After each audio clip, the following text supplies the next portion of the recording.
Hai semua, selamat pagi, salam sejahtera tuan-tuan dan puan-puan. Tidak lama lagi kita akan membuang undi pada 19 November pada hari esok. Sudah pasti ramai yang akan mengundi parti yang mereka ingin menang, calon yang mereka ingin menang, yang Anda percaya untuk menjadi pemimpin negara, menjadi kerajaan, menjadi ketua kerajaan. Sudah pasti ramai yang akan membuang undi pada 19 November.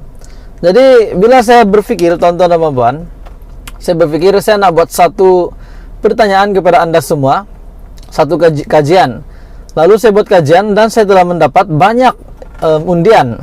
Terdapat lebih daripada 2.000 rakyat Malaysia ataupun 2.000 pengundi respon dan mengundi di dalam kajian yang saya buat. Saya membuat kajian. Saya telah memilih beberapa parti gabungan besar untuk dalam kajian saya, untuk saya mengetahui siapa pilihan Anda. Ada Pakatan Harapan, ada Barisan Nasional, Perikatan Nasional, dan lain-lain. Dan agak lumayan juga banyak yang telah membuat komen di dalam kajian yang saya buat ini. Sudah pasti ramai di antara kamu yang menonton video ini yang tertanya-tanya siapa yang akan menang. Adakah Pakatan Harapan akan menang tanpa perlu bergabung? Adakah Barisan Nasional akan menang tanpa perlu bergabung? Adakah Perikatan Nasional pula akan menang tanpa perlu bergabung? Menjadi tanda tanya sehingga hari ini. Namun tanda tanya itu, persoalan di dalam pemikiran kami itu akan dijawab kurang daripada 48 jam lagi. Dan selepas pilihan raya umum, janganlah ada lagi nak berkempen, janganlah ada lagi persengketaan antara kawan-kawan keluarga. Mungkin Anda menyokong berlainan parti, namun kita tetap menjaga kesatuan kita. Jadi tuan-tuan dan puan, melalui kajian yang saya buat, saya bertanya di dalam kajian ini, siapa akan menang PRU 15 dan menjadi kerajaan baru? Pilihan pertama yang saya buat adalah Perikatan Nasional, yang kedua Barisan Nasional, yang ketiga Pakatan Harapan, dan yang keempat lain-lain. Saya telah mendapat 2.100 undian dan terdapat banyak yang telah memberi komen untuk kajian saya ini. Jadi untuk keputusan kajian yang saya buat, sudah pasti ini hanyalah kajian daripada channel ini. Namun keputusan tertinggi yang saya dapat adalah adalah Pakatan Harapan. Pakatan Harapan yang telah mendapat undian yang tertinggi, yaitu jauh meninggalkan ketiga-tiga pilihan yang saya sediakan. Jauh meninggalkan Barisan Nasional, Perikatan Nasional, dan lain-lain. Jadi Perikatan Nasional hanya mendapat 22% undian, Barisan Nasional 13% undian, manakala lain-lain 4% undian.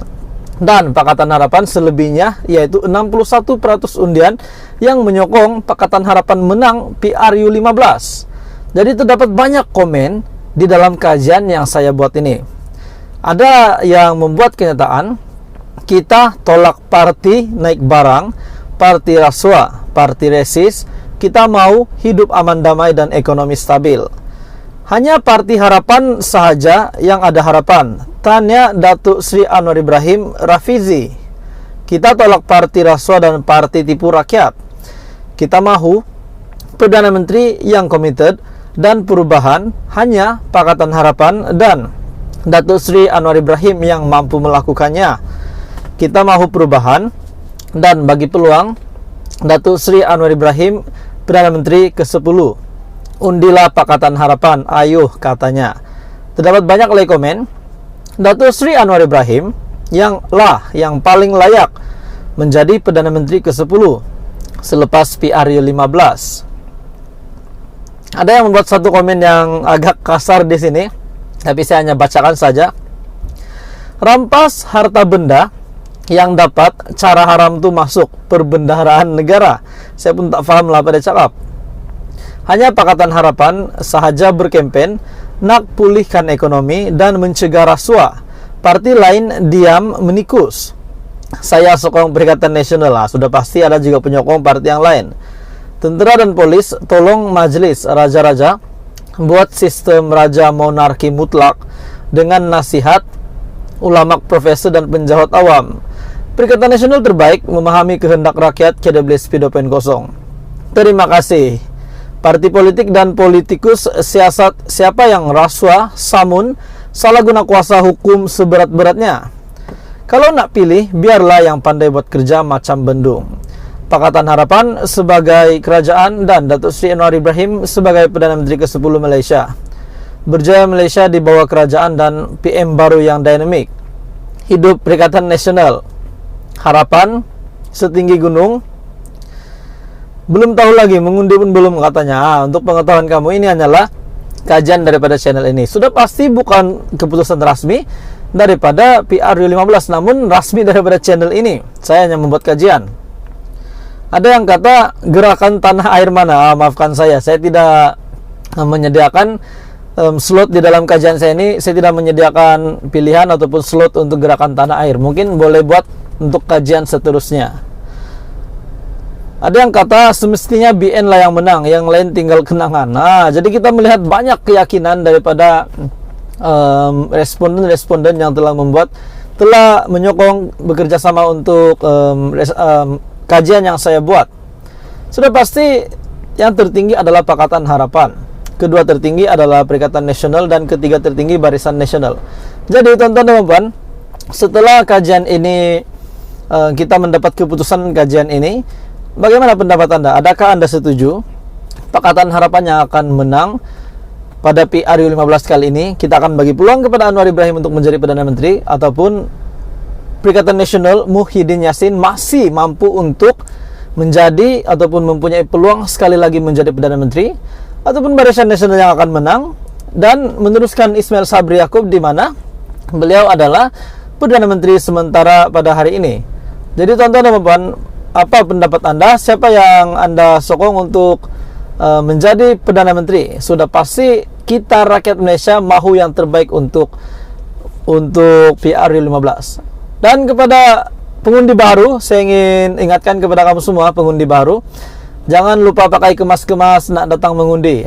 Pakai kasut, pakai baju kemas seluar panjang, dan jangan ada sebarang peralatan yang berkenaan dengan kempen, bendera parti, ataupun apa saja yang berkenaan dengan parti yang Anda sokong, supaya Anda dapat menjalankan tugas menyokong sistem demokrasi dengan membuang undi dalam keadaan yang baik. Peringatan kepada pengundi baru di luar sana, jangan pakai seleke-seleke. Kalau boleh pakailah kemas-kemas, pakai kasut, dan ya, seperti yang saya cakap tadi, jangan berkempen semasa mengundi. Dan selepas mengundi, kepada semua rakyat Malaysia, tolonglah mengundi. Selepas mengundi, tidak ada lagi berkempen, kita bersatu semula. Teruskan bersama di dalam channel ini untuk info yang banyak lagi politik di Malaysia.